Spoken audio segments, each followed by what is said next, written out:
I'd like to suggest that where you are in life today, your station in life today, is a very carefully thought through decision of God. This God never makes mistakes, and in this God's economy there is no wastage. You are where you are because God made the decision.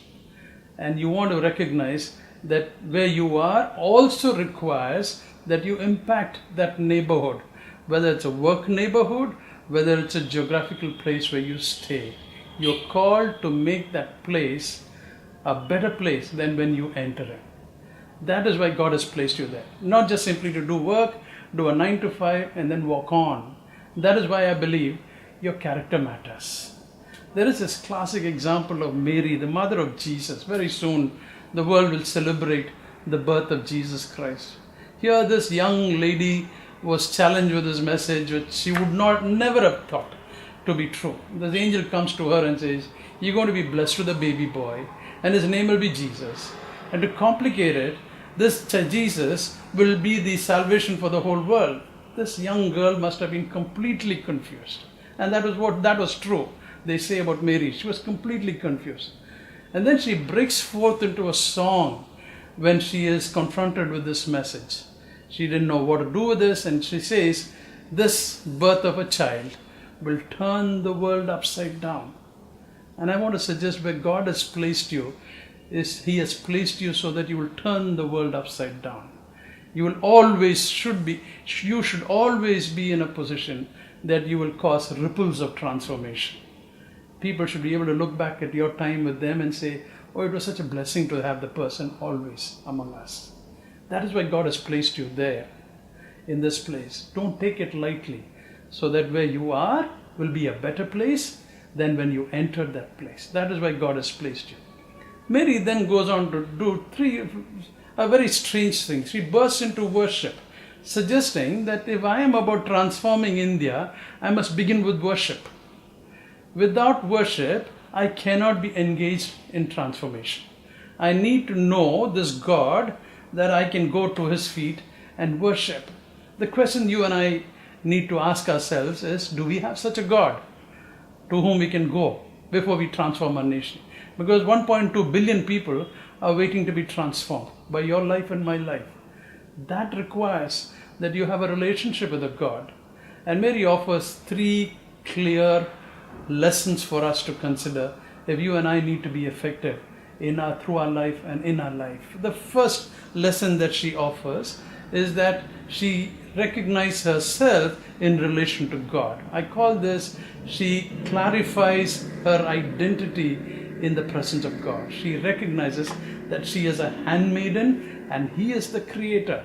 I am not the creator. I am not God. He is God. I am only a handmaiden. If you and I do not clarify our identity constantly, continuously, we run into the temptation of playing God. We need to recognize that you and I are candidates for transformation ourselves. It is not that we are redeemers for the nation. We are candidates for transformation ourselves. So it is important to recognize that my identity needs to be clarified.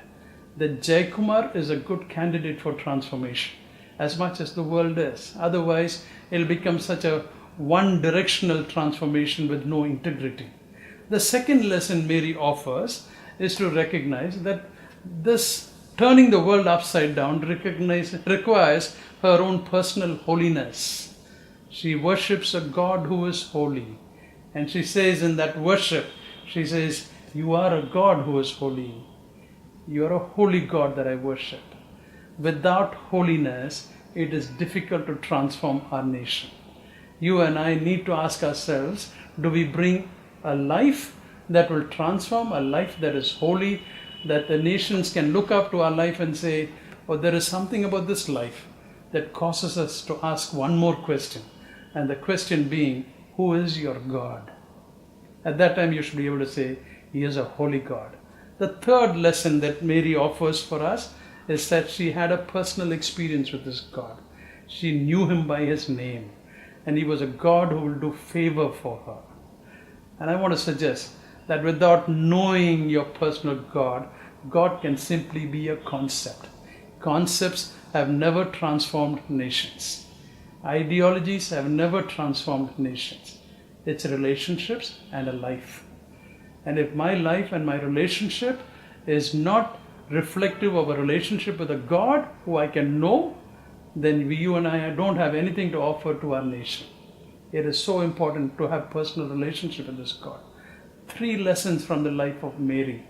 First, to recognize that my identity needs to be clarified and I need to be transformed myself. Second, to recognize that this is about holiness. This is not simply about values. This is about holiness. Third is to recognize that you and I can enter into a personal relationship with God. So when I go into India, I go to transform my workplace, my nation, my family. I go knowing that I know the God who has sent me to these places personally, and He knows you by your name.